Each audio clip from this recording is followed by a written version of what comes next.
Now I know it's been covered before because I know that Westy and Jack Frags are doing the same sort of thing.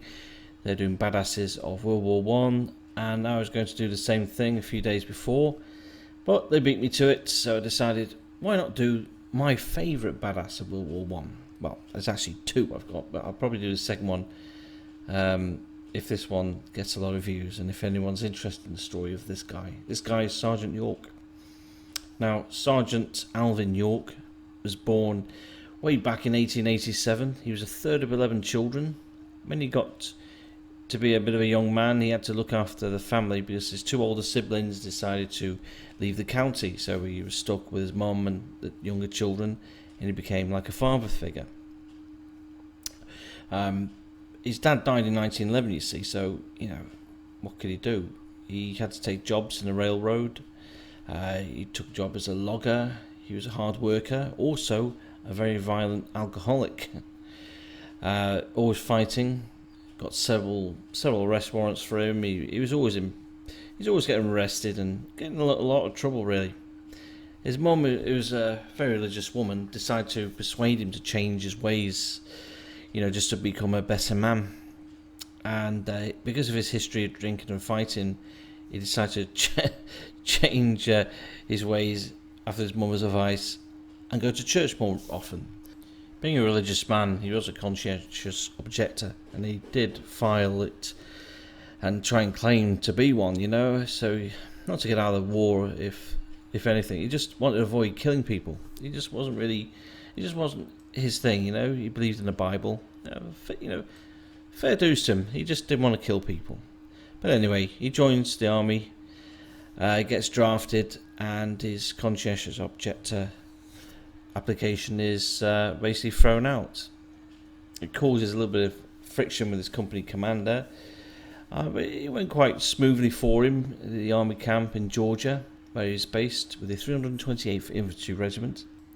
Now here's where it gets interesting. I'm going to read exactly from the report. And his first action, he got the Medal of Honor during an attack by his battalion to capture German positions near Hill 223 on the Corville rail line north of Châteauneuf in France in 1918. He recalled, "The Germans got us. They got us smart. They stopped us dead in our tracks. The machine guns are up there on the heights overlooking us and well hidden, and we couldn't tell for certain where the terrible heavy fire was coming from. They were shooting straight. Our boys went down like long grass before the mowing machine at home. Our attack just faded out, and they were lying down halfway across the valley, and those machine guns and big shells hitting us hard. Under the command of Sergeant Early, 4 non-commissioned officers, including the recently promoted Corporal York, and 13 privates were ordered to infiltrate German lines and take out the machine guns. The group worked their way up behind the Germans and overran the headquarters of the unit that the Germans had, capturing a large group of German soldiers who were preparing a counterattack against the US troops. Early's men were contending with the prisoners when machine gun fire peppered the area, killing 6 Americans, wounding 3 others. The fire came from German machine guns on the ridge. The loss of the 9 put Corporal York in charge of the 7 remaining US soldiers. As his men remained under cover guarding the prisoners, York made his way into the position to silence German machine guns, and this is exactly what York recalled. "The machine guns are spitting fire, cutting down all around me something awful. And the Germans were yelling orders. I've never heard such a racket in all my life. I didn't have time to dodge behind a tree or dive into a bush. As soon as the machine guns opened fire, I began exchanging shots with them. There were over 30 of them in continuous action, and all I could do was touch the Germans off as fast as I could. I was sharpshooting. All the time kept yelling at them to come down. I didn't want to kill any more of them if I had to, but it was them or me, and I was giving them the best I had." So he's taking people out all the time. During the assault, 6 German soldiers in the trench charged him with fixed bayonets. York had fired all the rounds in his Enfield rifle, but drew his automatic pistol and shot all 6 before they could reach him. Fucking hell. German First Lieutenant Paul Vollmer, commander of the 1st Battalion, emptied his pistol, trying to kill York as he was contending with the machine guns.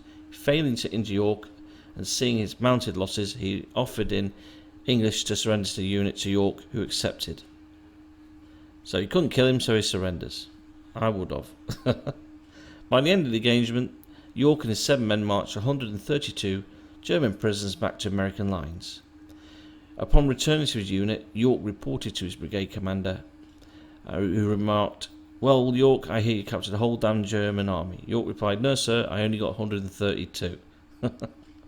His actions silenced the machine guns and responsible for enabling the 328th Infantry, which he was a member of, to renew its attack and capture the railroad of Decalville. He was promptly promoted to sergeant. He should have been officer material, this guy. He's amazing. That's why he's such a great hero. You know, he's an absolute badass. No fear. He received a Distinguished Service Cross as well a few months later.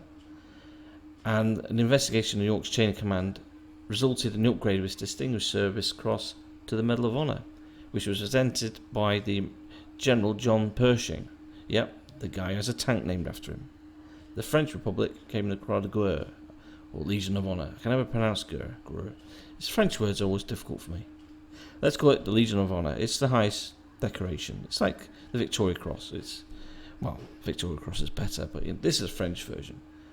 So yeah, it was just one of the best actions of the war.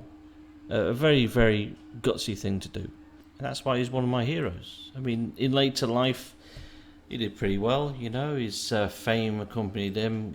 Gary Cooper played him in a movie. It's not a bad movie, actually. You should actually check it out. Sergeant York, it's called. It was directed by Howard Hawks. Oh, my movie nerdness coming here. Based on his diaries. I always see a little bit of propaganda to it. You know, it was embellished a little bit. But it's mostly all true, and it's a good film.